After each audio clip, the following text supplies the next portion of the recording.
Então eu vejo sim como um produto muito lucrativo. Eu tenho o valor dos outros bolos também, o bolo de chocolate, doce de leite, abacaxi, ninho, maracujá.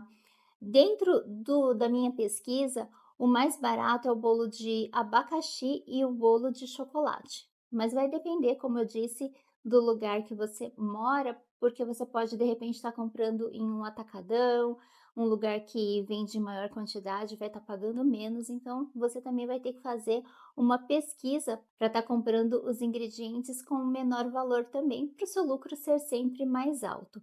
Mas somando o valor dos 6 bolos gelados, eu tenho uma média aproximada de R$ 35, 34 a R$ 35 por receita. Ou seja, uma forma que te rende 20 pedaços, você tem um lucro muito bom com um produto que pode agradar muitas pessoas e que você não vai ter perda, como eu já expliquei em vários